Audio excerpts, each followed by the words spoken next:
Dios les bendiga, mis queridos hermanos. Gracias por acompañarnos una vez más a través de este medio para poder recibir la palabra de Dios en este día. Qué bonito es poder compartir la palabra de Dios y saber que nuestras vidas pueden ser nutridas una vez más a través del conocimiento de las Escrituras.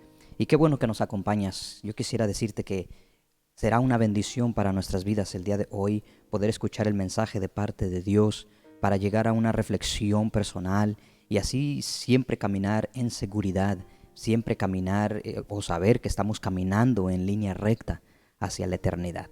Así que Dios les bendiga, mis hermanos, y sean todos bienvenidos a nuestra iglesia en línea, ¿verdad? Para escuchar la palabra de nuestro Dios en este precioso día. Comencemos pues, mis hermanos, y me gustaría que por favor me acompañaran a las Escrituras en el libro de Mateo capítulo 7, versículo 21 al 23. Mateo capítulo 7, versículo 21 al 23.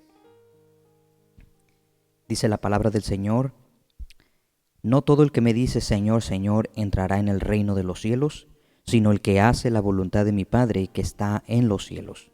Muchos me dirán en aquel día: Señor, Señor, ¿no profetizamos en tu nombre?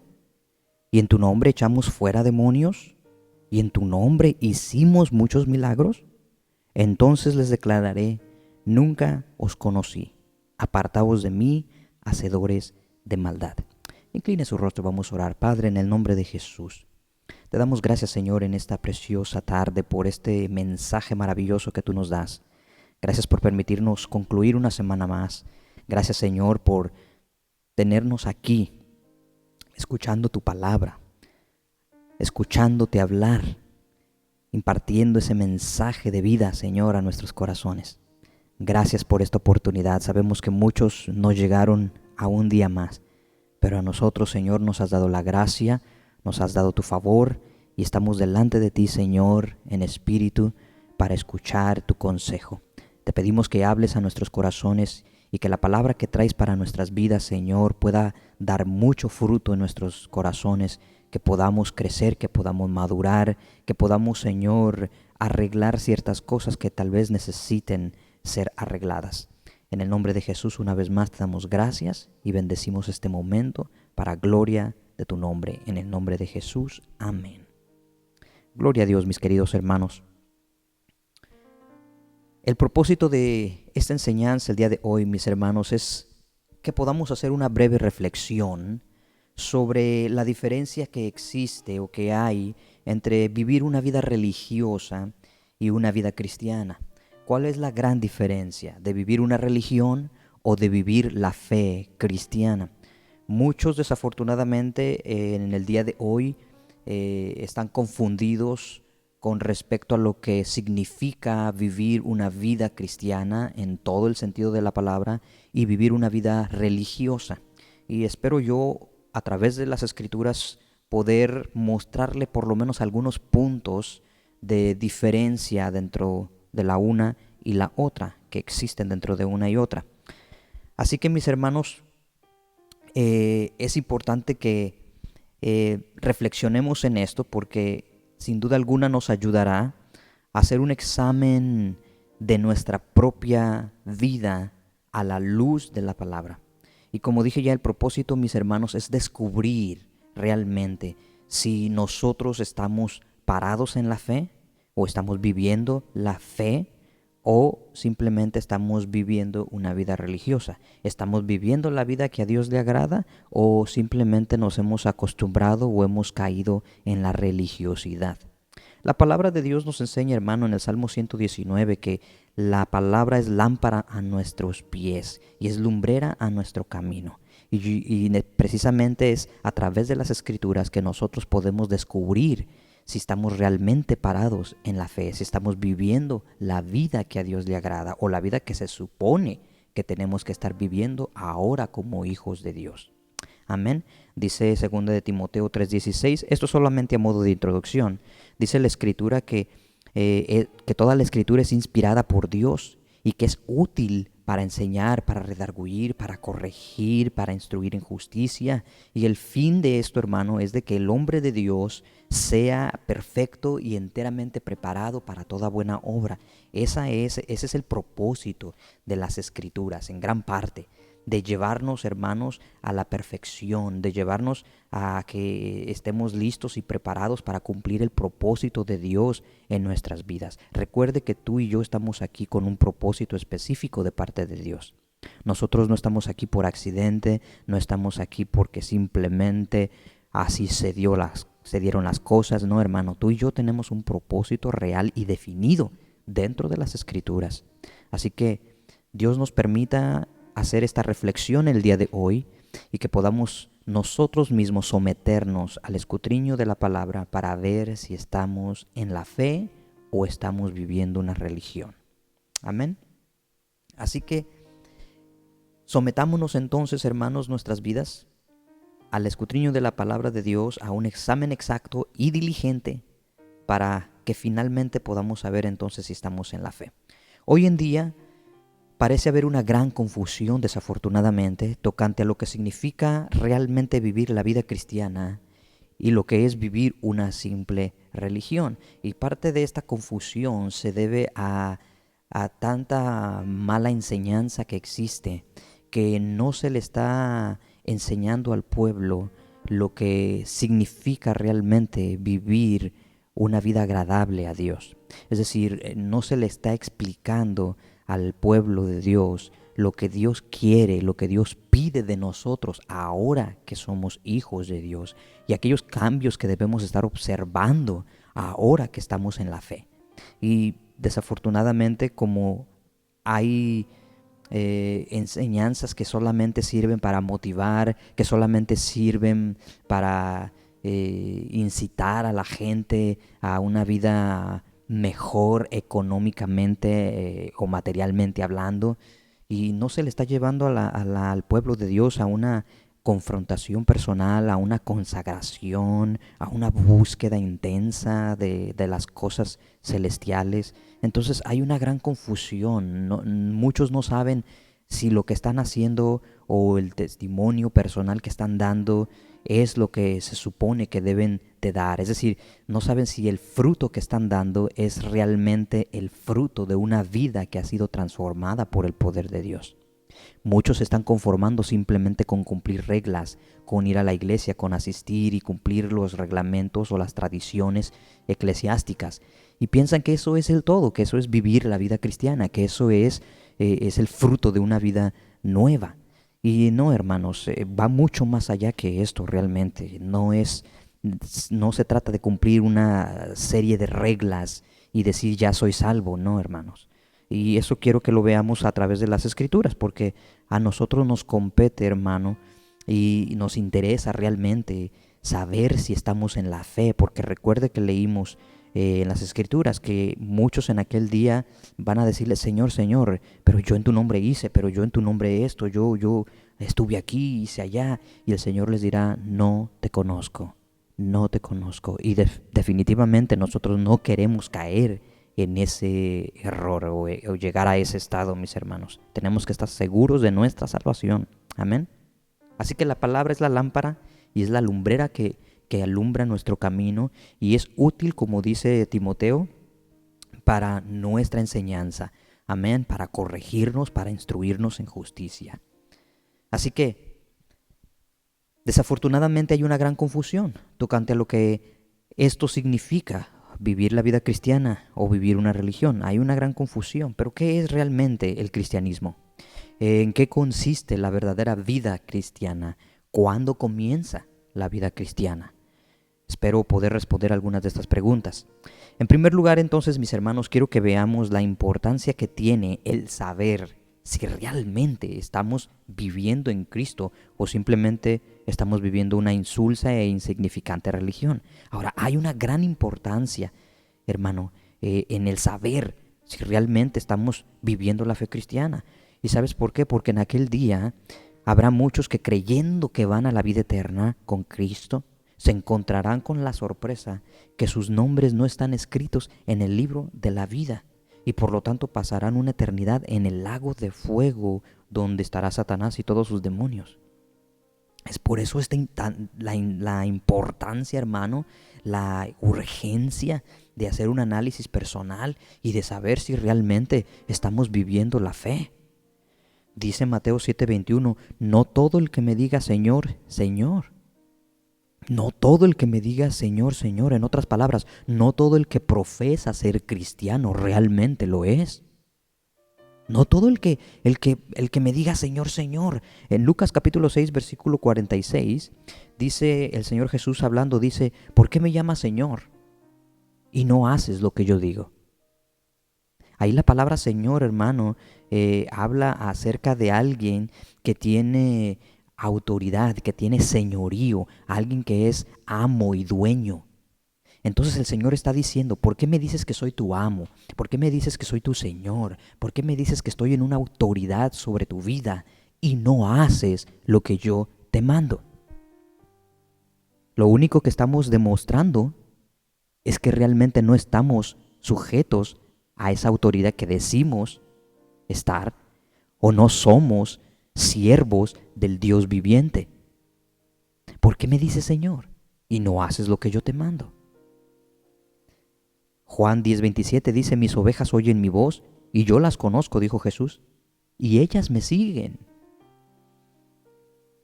En otras palabras, el Señor está diciendo, yo sé quiénes son verdaderamente mis discípulos, yo sé quiénes son mis hijos, yo sé quiénes realmente han nacido de nuevo del agua y del Espíritu. Y no todos son míos, y no todos realmente han nacido de nuevo como dicen. Nuevamente reflexionando en Mateo 7:21, no todo el que me diga Señor, Señor, amo, dueño, ¿verdad?, entrará en el reino de los cielos. Y aquí viene a continuación una palabra clave que quiero resaltar. Y dice, si no, esta frase marca la diferencia entre un verdadero hijo de Dios o un cristiano a un simple religioso. No todo el que me diga Señor, Señor entrará en el reino de los cielos, sino, y esa palabra es importante, el que hace la voluntad de mi Padre que está en los cielos. Esa es la gran diferencia. No es el que dice, sino el que hace. Recuerde que la Escritura nos exhorta a no ser oidores solamente, sino hacedores de la palabra de Dios. Ahora, en el versículo 22 es todavía más intenso. Y mire lo que dice ahí, Mateo 7:22. Muchos me dirán en aquel día, Señor, Señor, ¿no profetizamos en tu nombre? ¿Y en tu nombre echamos fuera demonios? ¿Y en tu nombre hicimos muchos milagros? Hermanos, seamos sinceros por un momento y analicemos esta situación. Si nosotros viéramos a una persona, pastor, evangelista, profeta, como se llame, haciendo estas cosas que dice el versículo 22, profetizando, echando fuera demonios, haciendo muchos milagros, cualquiera, yo estoy seguro que cualquiera, hermano, nos viéramos tentados a creer que esa persona es un verdadero siervo de Dios, que es un auténtico hijo de Dios, un verdadero cristiano, ¿sí o no? Cualquiera de nosotros nos viéramos tentados a pensar esto. Ahora, no estoy diciendo que no puede ser un verdadero cristiano. No estoy diciendo eso. Lo que estoy diciendo es de que cualquier persona que haga estas señales, pues da la apariencia de que pues debe ser un verdadero cristiano, porque profetiza, porque echa fuera demonios, porque hace milagros. Tiene que ser un cristiano. ¿Sí o no? Pero ahora vemos lo siguiente. ¿Qué dice Cristo en el versículo 23? Entonces les declararé, nunca os conocí, apartados de mí, hacedores de maldad. Oiga, en el versículo 22 dice, muchos me dirán en aquel día, Señor, yo profeticé, yo hice milagros, yo eché fuera demonios. Y el Señor les dirá, nunca te conocí, apartado de mí, hacedor de maldad. Hermano, esa declaración es fuerte. Lucas capítulo 6, versículo 43 dice: No es buen árbol el que da malos frutos, ni árbol malo el que da buen fruto, porque cada árbol se conoce por su fruto. Pues no se cosechan higos de los espinos, ni de las zarzas se vendimian uvas. El hombre bueno del buen tesoro de su corazón saca lo bueno, y el hombre malo del mal tesoro de su corazón saca lo malo, porque de la abundancia del corazón habla la boca. Ahora en primera de Pedro 3, versículo 4 y después versículo 8 al 11, dice Pedro aquí hablando acerca de nuestra vestimenta interna del corazón. Dice que debe vestirse con el ornato incorruptible de un espíritu afable y apacible, porque esto es de grande estima delante de Dios. Y finalmente dice: sed todos de un mismo sentir, compasivos, amándonos fraternalmente, siendo misericordiosos, amigables. Oiga bien, no devolviendo mal por mal, ni maldición por maldición, sino por el contrario, bendiciendo y sabiendo que fuisteis llamados para que heredaseis bendición, porque el que quiere amar la vida y ver días buenos, refrene su lengua de mal y sus labios no hablen engaño. Apártese del mal y haga el bien, busque la paz y sígala. Oiga bien, mis hermanos, no se trata solamente de profetizar, de así dice el Señor, porque muchos hablan y dicen que Dios dijo y Dios no ha dicho nada. No se trata, hermanos, de echar fuera demonios, porque al final de cuentas el que echa fuera demonios no es Él, sino Dios que lo hace. Es el poder de Dios. No se trata de hacer muchos milagros. Al final de cuentas el que hace los milagros es Dios. Sino más bien, mis hermanos, la vida cristiana consiste precisamente en lo que dice Pedro: dejar de maldecir, dejar de pagar mal por mal. Se trata en refrenar nuestra lengua para que nuestros labios no hablen engaño. Se trata de apartarnos del mal, de hacer el bien, de buscar la paz. Hermanos, la vida cristiana consiste más en el cambio interno del corazón, más que en las obras externas. Aún los inconversos que no conocen a Dios, hermanos, tienen obras externas. Abren obras de caridad, ayudan a la gente pobre, a los niños desamparados, y muchas veces hacen más que los mismos cristianos, pero no por eso quiere decir que son hijos de Dios. Hermano, así hay muchos cristianos en la iglesia que solo tienen las obras externas, es decir, la parte religiosa, si lo queremos llamar de esa manera. Pero el cambio interno del corazón, los cambios que produce el Espíritu Santo en nuestras vidas, no hay, o hay muy poco. Hay poca evidencia de esto. Y ahí es donde caemos en esta confusión y no sabemos si realmente estamos viviendo la fe, si hemos sufrido ese cambio, esa transformación, o todavía estamos viviendo como cualquiera que no conoce a Dios, solamente que aficionados a la religión.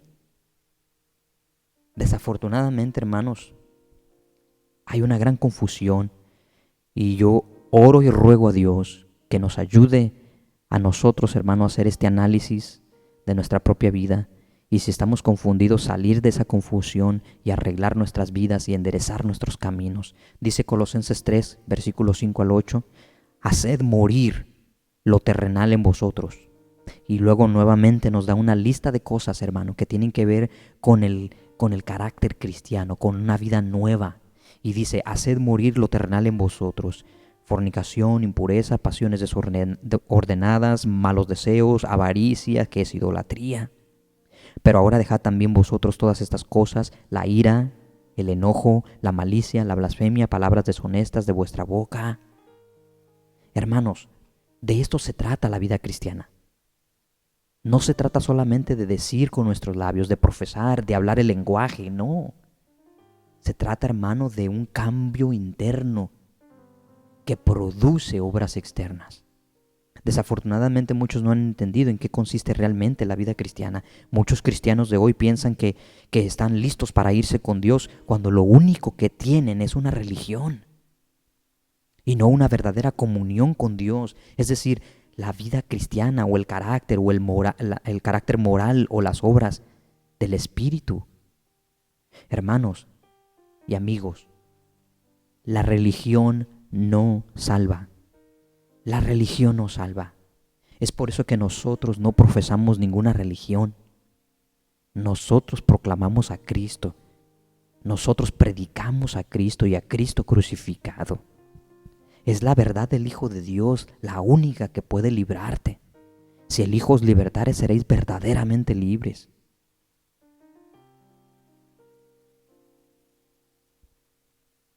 La Biblia nos enseña que si había alguien que podía confiar en sus privilegios religiosos, este era sin duda alguna el apóstol Pablo. Filipenses capítulo 3, versículo 4 dice: aunque yo tengo también de qué confiar en la carne, si alguno piensa que tiene de qué confiar en la carne, dice Pablo, yo más. Esta misma escritura, Filipenses 3:4, en palabra de Dios para todos, dice: aunque yo tendría razones para confiar en lo que he logrado por mí mismo, no lo hago. Así que si alguien piensa que tiene razones para confiar en lo que ha logrado por sí mismo, yo tendría más que cualquier otro. Y después, a continuación, en el versículo 5, Pablo pasa a presentar su currículum religioso, su pedigrí. Y dice: miren, yo he sido circuncidado al 8º día. Esto era estrictamente estipulado por la ley de Moisés. He sido circuncidado al 8º día. Soy del linaje de Israel, de la tribu de Benjamín. Es una de las más auténticas de Israel. Hebreo de hebreos, es decir, descendiente del linaje meramente puro. En cuanto a la ley, fariseo. Los fariseos eran la secta judía más estricta en cuanto al cumplimiento de la ley. Dice: yo soy fariseo.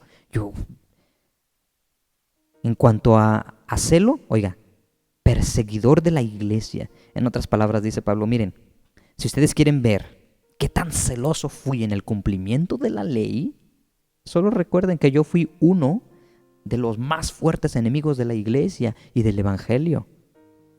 Y en cuanto a la justicia, que es la ley, soy irreprensible. Lo que Pablo está diciendo aquí, mis hermanos, es que si se le evaluara por los aspectos externos de la ley, por sus visitas los sábados al templo, por su regularidad a diezmar, por los ayunos, por su cuidado en no violar el día de reposo, etcétera, etcétera, dice Pablo que él fue el más quisquilloso legalista de la ley mosaica. Y así hay muchos cristianos hoy en día, que su fe descansa en las obras externas de la ley. Es decir, en las cosas que ellos hacen, en la oración, en el ayuno, en el diezmar, en el no faltar a los servicios, el estar involucrado en una vida ministerial en la iglesia. Aún piensan que en el día del Señor serán evaluados solo por estas obras externas y están confundidos. Por eso Pablo dice: si alguien piensa que tiene razones para confiar en lo que ha logrado por sí mismo, yo tendría más razones que cualquier otro. Pero un día Pablo, por la gracia de Dios, descubrió que eso no era suficiente, que la demanda de la ley moral, oiga lo que dije, la ley moral, no la ley religiosa ni ceremonial, la ley moral de Dios era mucho más profunda que eso. Y decía Pablo: aunque he logrado mucho, aunque he hecho mucho en el cumplimiento de la ley religiosa, no es suficiente. No es suficiente, porque la ley moral de Dios demanda mucho más. No es por obras para que nadie se gloríe. Y eso es lo que hoy, hermano, en día predomina en muchos de los llamados cristianos. Pura religiosidad, puras obras externas. Sí, yo voy a la iglesia, yo diezmo, y al igual que Pablo, yo hago esto, yo hago lo otro, nunca me pierdo una reunión, estoy aquí, estoy allá, ayudo, doy de comer al prójimo. Pero ¿qué del carácter interno? ¿Qué de los cambios internos? Aquellos que produce el Espíritu de Dios según Gálatas. ¿Qué del amor, del gozo, de la paciencia, de la benignidad, de la bondad, de la fe, de la mansedumbre? ¿Qué de estas cosas que acabamos de leer, hermano? el dejar el mal, el dejar de maldecir, el no hablar engaño, dejar la ira, el enojo, la contienda. Hermano, ¿qué de todas estas cosas que realmente son las que evidencian que somos hijos de Dios? Porque como dije ya, las obras externas las puede tener cualquiera. Pero estas obras internas del corazón las produce una persona que ha nacido del agua y del Espíritu. Es decir, las produce el Espíritu Santo de Dios que mora dentro de nosotros. Por eso el Señor Jesús le dijo a Nicodemo, te es necesario nacer de nuevo del agua y del Espíritu. Sí, tienes la religión, tienes las obras externas, pero te hace falta nacer de nuevo. Te hace falta nacer de acá.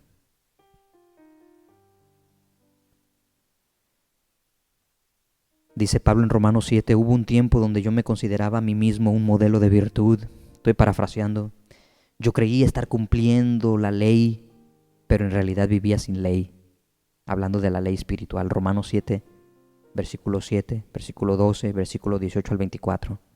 Dice, porque yo no conocí el pecado sino por la ley, porque tampoco conociera la codicia si la ley no dijera no codiciarás. De manera que la ley a la verdad es santa y el mandamiento santo, justo y bueno. En otras palabras dice Pablo, el problema no es la ley.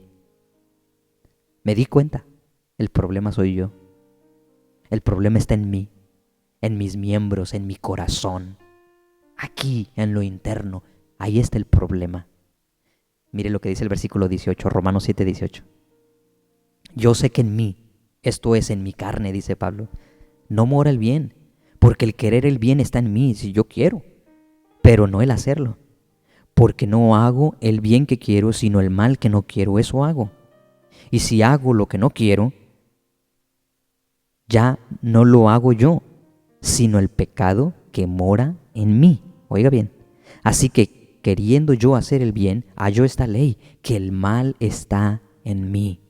Porque según el hombre interior, oiga bien, el hombre interior, yo me deleito en la ley de Dios, pero veo otra ley en mis miembros que se revela contra la ley de mi mente y que me lleva cautivo a la ley del pecado que está en mis miembros. Y luego añade en el versículo 24, miserable de mí, ¿quién me librará de este cuerpo de muerte? Por eso dice Juan, si el Hijo os libertare, seréis verdaderamente libres. Hermano, finalmente Pablo añade en ese texto, dice, pero gracias doy a Dios por Jesucristo nuestro Señor. Oiga, hermano, dice Pablo, hay una ley en mis miembros que se revela en contra de mi mente y es la que me lleva cautiva a la ley del pecado que está en mis miembros. Y dice, miserable de mí, ¿quién me librará de este cuerpo de muerte? ¿Quién me puede librar? Y después añade, gracias doy a Dios por Jesucristo nuestro Señor. Por eso dice Juan, es que si el Hijo te liberta, seréis verdaderamente libres. El único que puede librarnos de esta esclavitud del pecado, mis hermanos, es Cristo. Y aquí está la clave. No todo el que me diga, Señor, Señor, sino el que hace mi voluntad. Sino el que vive una vida íntegra, una vida con el carácter de Dios, una vida en santidad, una vida irreprensible. Que vamos a fallar, sí vamos a fallar. Que vamos a pecar de alguna u otra manera, sí. Pero abogado tenemos para con el Padre. Una cosa es fallar, hermano, deslizar por un momento, flaquear en un momento. Y otra cosa, muy diferente, es deleitarnos en el pecado, saber que algo está mal y aún así hacerlo sin el mayor remordimiento, sin detenernos ni siquiera a pensar, a reflexionar si lo que vamos a hacer, estamos a punto de hacer, está bien delante de Dios. Muchas veces actuamos irreflexiblemente, actuamos como si Dios no nos viera, sin detenernos a pensar por un momento que lo que vamos a hacer a Dios no le agrada. Y he ahí el punto, mis hermanos. He ahí la gran diferencia entre una persona que es religiosa, que se complace simplemente por cumplir ciertas reglas y mandamientos de hombres, de otra que realmente hay temor de Dios en su corazón y que se guarda porque sabe que ahora ha nacido de nuevo, que es hijo de Dios y que está en un proceso de transformación. Muchos cristianos de hoy, como dije ya, pretenden entrar al cielo por medio de una vida religiosa y creen que podrán tener de esa manera el favor de Dios por cumplir con las normas religiosas que impone la iglesia. Acompañen por favor a Lucas capítulo 18, versículo 9 y 14. Mire, lo que dice ahí, dice que a unos que confiaban en sí mismos como justos, porque confiaban en sí mismos como justos por su vida religiosa, dijo también esta parábola. Versículo 10. 2 hombres subieron al templo a orar. Uno era fariseo, el otro era publicano. El fariseo, puesto en pie, oraba. Los judíos tradicionalmente oraban 3 veces al día. Y dice que puesto en pie oraba consigo mismo de esta manera: Dios, te doy gracias porque no soy como los otros hombres, ladrones, injustos, adúlteros, ni aun como ese publicano. Yo ayuno 2 veces a la semana. Doy diezmos de todo lo que gano. Mas el publicano, estando lejos, no quería ni aun alzar los ojos al cielo, sino que se golpeaba el pecho diciendo: Dios, sé propicio a mi pecador. Os digo, dice la Escritura, que éste descendió a su casa justificado antes que el otro, porque cualquiera que se enaltece será humillado y cualquiera que se humilla será enaltecido. Oiga bien, mi hermano. El Señor no está diciendo que ayunar, que diezmar, que dar ofrendas es malo, no. Lo que el Señor está condenando aquí es la vida religiosa. Está condenando el orgullo, el creerse que ha ganado el cielo por sus obras externas. Mientras que el otro decía: sí, Señor, yo soy un pecador realmente fallado. Sí, soy lo que dice. Yo no he ayunado tal vez, yo no he dado mi ofrenda, yo no he hecho esto, yo no he hecho lo otro. Sí, Señor, soy culpable de todo lo que me dice, de todo lo que está diciendo este hombre. Perdóname. Y se humilló en su corazón, reconoció su falta y éste salió justificado. Aquí en el corazón, aquí en lo interno, marcó la diferencia. No se trata de decir ni de hacer obras externas, sino de lo que produce el Espíritu de Dios en nuestros corazones. Es de adentro para afuera, mis hermanos. Es decir, que los cambios que el Espíritu de Dios hace dentro de nuestro corazón eventualmente comenzarán a dar frutos externos. Ahora bien, no quiero que se quede pensando que orar, que ayunar, como dije ya, diezmar aún no atribuye a la vida de piedad. No estamos diciendo eso. Lo que Jesús está haciendo nuevamente aquí, mis hermanos, es condenar la vida hipócrita de los fariseos, que tenían solamente las obras externas, las tradiciones, las ceremonias, etcétera, pero su corazón no era recto para con Dios. Ese era el punto, hermanos. Mateo 15:7 les dice: hipócritas, bien profetizó de vosotros Isaías cuando dijo: este pueblo de labios me honra, mas su corazón está lejos de mí. ¿Por qué me llamas Señor, Señor, y no haces lo que yo te digo? Este pueblo de labios me honra. Hermanos, así hay muchos hoy en día. Conocen el lenguaje, hablan el lenguaje cristiano, de una vida religiosa, de labios, pero su corazón está muy lejos de Dios. ¿Cuántos de nosotros todavía seguimos con esa pasión, con esa hambre de Dios? ¿Cuántos estamos buscando realmente el rostro de Dios, especialmente en estos tiempos? ¿Cuántos estamos reflexionando en nuestras vidas y estamos analizando las cosas que debemos cambiar? Aquellas cosas que todavía en nuestra vida están ahí, que son de la carne y que necesitan cambiar. ¿Cuántos han analizado ya su vida y han hecho una lista de cosas a la luz de la palabra? ¿Cuántos han dejado la ira, el enojo, las contiendas, esto, lo otro? ¿Cuántos? Porque de eso se trata la vida cristiana, la verdadera fe. Hermanos, hay una distancia abismal entre la verdadera vida cristiana y una vida religiosa. Una persona puede venir a los servicios sin faltar ni siquiera uno solo. Orar constantemente 3 veces al día, ayunar 40 días si tú quieres, traer tus ofrendas, servir en la casa de Dios y aún así seguir siendo un religioso más. Entonces, ¿en qué consiste la vida cristiana? ¿Hasta cuándo deja de ser una simple e insulsa religión? ¿Cuándo dejas realmente de ser un religioso y te conviertes en un verdadero hijo genuino de Dios? Bueno, acompáñame a Juan capítulo 3, versículo 5.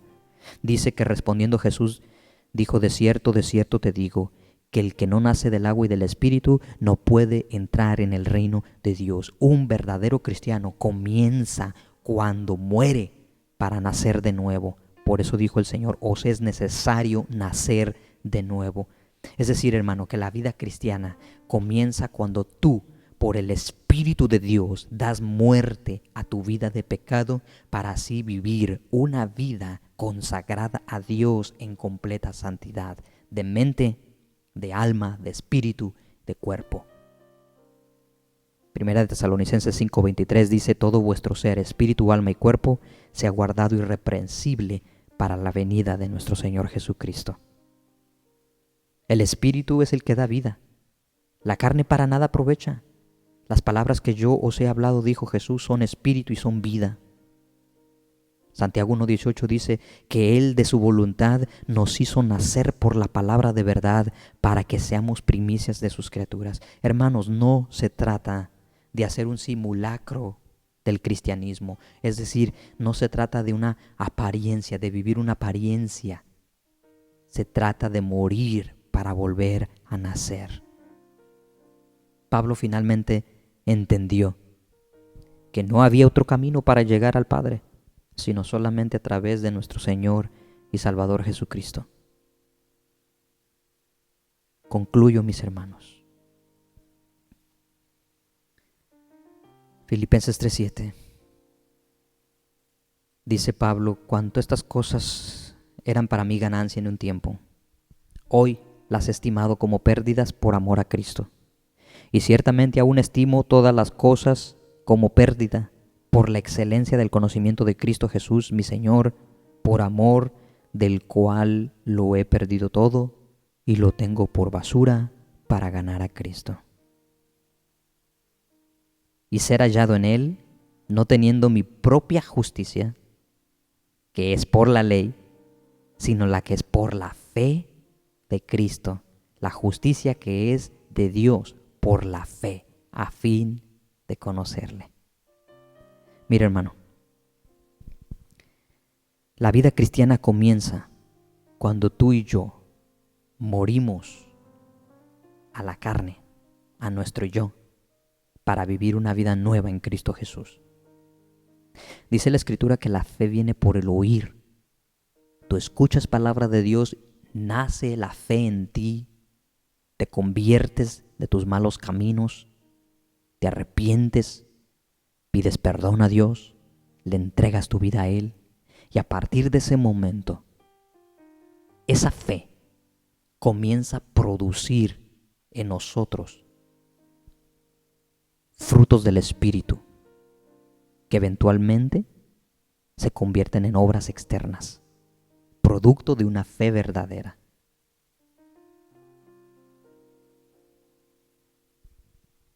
Gálatas 2:18. Porque si las cosas que destruí, las mismas vuelvo a edificar, hablando de las obras de la ley, transgresor me hago. Porque yo por la ley soy muerto para la ley a fin de vivir para Dios. Es decir, si yo digo que soy cristiano, que he nacido de nuevo, pero vuelvo a tomar aquellas cosas que ya dejé atrás, entonces, ¿dónde está el cambio? ¿Dónde está el verdadero nacimiento? La frase a fin de es de suma importancia en este texto, hermano, porque marca el punto de transición de una vida religiosa a una vida en Cristo. Es decir, que para poder vivir para Dios, dice Pablo, es necesario morir a la ley, a las normas religiosas que pretenden alcanzar el favor de Dios para la salvación. Hermano, la religiosidad, fíjate, es como un veneno que muchas veces no deja germinar la vida de Cristo en los corazones. ¿Sabes cuál es la otra diferencia, gran diferencia entre un religioso y un cristiano? Y con esto termino. La diferencia entre un cristiano y un religioso es que el religioso solo tiene obras externas y el cristiano tiene fe.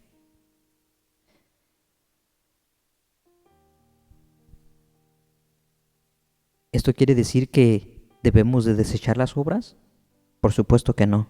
Santiago capítulo 2 versículo 18 al 26. Pero alguno dirá, tú tienes fe, yo tengo obras. Muéstrame tu fe sin tus obras, y yo te mostraré mi fe por mis obras. ¿Tú crees que Dios es uno? Bien haces, también los demonios creen y tiemblan. Mas ¿quieres saber, hombre vano, que la fe sin obras es muerta? ¿No fue justificado por las obras Abraham nuestro padre cuando ofreció a su hijo Isaac sobre el altar? ¿No ves que la fe actuó juntamente con sus obras y que la fe se perfeccionó por las obras? Y se cumplió la escritura que dice, Abraham creyó a Dios y le fue contado por justicia y fue llamado amigo de Dios. Vosotros veis, pues, que el hombre es justificado por las obras y no solamente por la fe. Asimismo también Rahab la ramera no fue justificada por obras cuando recibió a los mensajeros y los envió por otro camino, porque como el cuerpo sin espíritu está muerto, así también la fe sin obras está muerta. Hermanos, la verdadera fe cristiana produce en la vida del que la profesa un cambio radical, primeramente en el corazón, que pronto comenzará a germinar una vida de piedad, la cual se hará visible ante los ojos de los hombres. Así que las obras que produce el verdadero cristiano son de doble carácter, internas y externas. Primero, en nuestro ser interior, producto de una fe real, verdadera y genuina, que pronto germinará y dará fruto externo. La fe produce obras, pero no podemos ser salvos por las obras, sino por la fe. Por fe sois salvos. Hermanos, Dios nos ayude y nos permita reflexionar sobre lo que hoy hemos escuchado a través de las Escrituras. Sería muy triste y lamentable que lleguemos a lo último de la carrera y solamente para encontrar que nuestro nombre no está escrito en el libro de la vida y que descubramos que lo único que vivimos en nuestra vida terrenal fue una simple religión, que realmente no hubo nunca un nuevo nacimiento, que nunca nacimos del Espíritu, que solo tuvimos obras externas. Sería muy triste y lamentable que después de años de caminar, el Señor nos tenga que decir, no te conozco. Por eso es que hoy tenemos el tiempo y la oportunidad. Dios nos brinda la oportunidad de que reflexionemos, que metamos nuestras vidas al escudriño de la palabra para ver si estamos parados en la fe, para ver si estamos viviendo la fe, para ver si nuestro ser interior está produciendo las obras o los frutos del Espíritu. Es tiempo, hermano, de reflexionar. No hay tiempo que jugar. No podemos seguir, hermanos, a la ligera. No podemos seguir por este camino de la fe, sin dirección, sin rumbo. Alá y se va. Necesitamos estar seguros. Necesitamos estar cumpliendo con nuestro verdadero llamado y vocación. Creo yo, hermanos, que nos conviene a cada uno de nosotros hacer una revisión de nuestra vida, detenernos por un momento y revisar nuestras vidas a la luz de la palabra. Dios quiere, hermanos, que todos los que hemos escuchado el Evangelio podamos llegar aquel día a la presencia de Dios y escuchar de los labios del Señor, venid bendito de mi Padre, en lo poco fuiste fiel, sobre mucho te pondré. Pero qué triste y doloroso será que el Señor nos diga lo contrario. Así que ánimo, iglesia. Yo te invito a reflexionar que ores a Dios y medites en esto que hemos hablado. ¿Estás viviendo una religión o estás viviendo realmente la vida que a Dios le agrada? ¿Has dejado de amar a Dios como al principio? ¿Has dejado de hacer obras dignas de arrepentimiento? ¿Estás dando cambios en tu vida internos? ¿Te estás perfeccionando? ¿Te estás guardando en mente, corazón, alma, espíritu? Solo tú lo sabes y Dios. Dios te ayude, hermano, y Dios me ayude. Y que podamos decir al final, como dijo Pablo, he acabado la carrera y he guardado la fe. Él estaba seguro que había luchado hasta el máximo por cumplir y hacer la voluntad del Padre. Y por lo tanto Dios le tenía reservado un lugar muy especial. Ese es mi deseo, que todos nosotros podamos, hermanos, terminar la carrera de la fe. Gracias te damos, Señor, por esta palabra que hoy nos has dado. En el nombre de Jesús, yo estoy confiando de que tu palabra no regresará vacía. Cumplirá el propósito por el cual tú la has enviado. Oro por aquellos que nos han escuchado, Señor, que tú les bendigas, que tú les ministres en su corazón, que hables a su conciencia y que puedan ellos analizar a la luz de la palabra con la ayuda del Espíritu Santo y ver, Señor, en sus propias vidas si han estado produciendo los cambios de una vida verdadera, genuina, cristiana. Ayúdanos, Señor. Ayúdanos, Padre. Sabemos, como dice Pablo, que esta ley que hay en nosotros se opone contra las cosas del Espíritu.